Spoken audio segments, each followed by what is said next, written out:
Hello friends, आज हम बात करेंगे बहुत ही इंपॉर्टेंट टॉपिक पे जिसे हम कहते हैं वेरिकोसी, स्क्रॉटल वेरिकोसी। मेरे साथ मैं हूं डॉक्टर वेंकटेश, एक सीनियर कंसल्टेंट यूरोलॉजिस्ट, एंड्रोलॉजिस्ट और रोबोटिक सर्जन यथार्थ super speciality hospital Bisrakh Noida extension में। तो ये वेरिकोसील बेसिकली क्या होता है, सरल भाषा में समझने के लिए जो स्क्रॉटल के वेन्स होते हैं, जो टेस्टिकुलर वेन्स होते हैं, उनके अक्सर वॉल्स खराब हो जाते हैं, जिसकी वजह से वहां पे ब्लड पूल होने लग जाता है।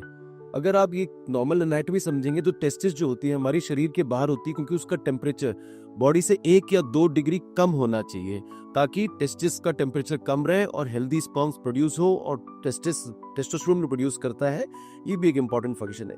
तो जब वेरिकोसील हो जाता है तो उसमें ब्लड एक्सेस आ जाता है, तो वहाँ का टेम्परेचर बढ़ जाता है। बढ़ने के कारण से वहाँ पे स्पर्म की क्वालिटी खराब हो जाती है, डीएनए जो होता है स्पर्म का उसको डैमेज होता है, ऑक्सीडेटिव स्ट्रेस हो जाता है। उसके अलावा टेस्टोस्टेरोन की मात्रा भी कम हो सकती है, और मोस्टली ये एडोलेसेंट्स में देखा जाता है। और कॉमन सिम्टम जो है वो है टेस्टिकुलर डिस्कम्फर्ट या testicular pain. Most common side जो होती है वो होती है लेफ्ट साइड, क्योंकि लेफ्ट साइड की जो टेस्टिकुलर वेन होती है वो लंबी होती है और वो रीनल वेन में ड्रेन करती है, और ग्रेविटी और वॉल्व खराब होने की वजह से वहां पे प्रेशर भी बढ़ जाता है। अब इसमें जानते हैं इलाज के बारे में। तो एक 30 साल का लड़का मेरे पास आया था, उसको करीबन 1 साल से टेस्टिकुलर डिस्कम्फर्ट था। उसने बहुत बार टेस्ट भी कराए, और उसके बाद जब उसकी शादी का भी टाइम हुआ तो उसने सीमेन टेस्ट कराया, तो उसकी स्पर्म क्वालिटी भी खराब आई। माने स्पर्म की जो मोटिलिटी है वो भी खराब थी और वाइटलिटी भी खराब थी। हमने डीएनए फ्रेगमेंटेशन टेस्ट भी कराया, उसमें भी होता। और सबसे एक इम्पॉर्टेंट जो डायग्नोसिस के लिए हम यूज करते हैं वेरिकोसील की, वो हम यूज करते हैं अल्ट्रासाउंड स्क्रॉटम विद डॉपलर, ताकि उसमें हम वैल्सेल्वा मैन्यूअर यानी प्रेशर देके और बिना प्रेशर के टेस्टिकुलर वेन्स पे डायलिटेशन देके। तो इसका जो एक ही मात्र आज की डेट में जो लेटेस्ट टेक्निक है उससे मैं ऑपरेट करता हूँ, उसे हम कहते हैं माइक्रो सर्जिकल वेरिकोसिलेक्टमी। बहुत लोग बोलते हैं कि वो माइक्रो सर्जिकल वेरिकोसिलेक्टमी करते हैं, लेकिन माइक्रोस्कोप भी नहीं होता। हमारे हॉस्पिटल में हमारे पास लेटेस्ट माइक्रोस्कोप है जिसमें कार्ल जीज लेंस है विद सोनी मॉडिफिकेशन, और ये magnification is 30-35x। Normal magnification जो ऑपरेट करते हैं कोई 10x 15x में करते हैं, हम 30-35x। माने आर्टरी, वेन, लिम्फेटिक्स बहुत ही अच्छी तरह से दिखता है। इसमें भी आपको दिखेगा वीडियो में जो मैं ऑपरेट कर रहा हूँ, उसमें आपको आर्टरी का पल्सेशन दिखेगा।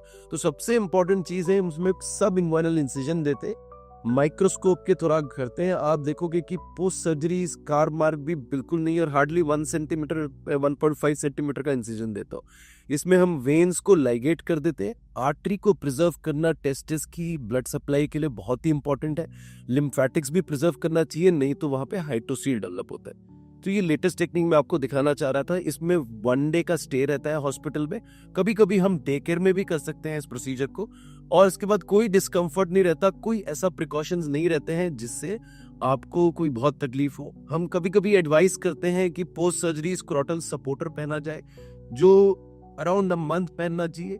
You can resume your normal daily activities, office work from the next day itself.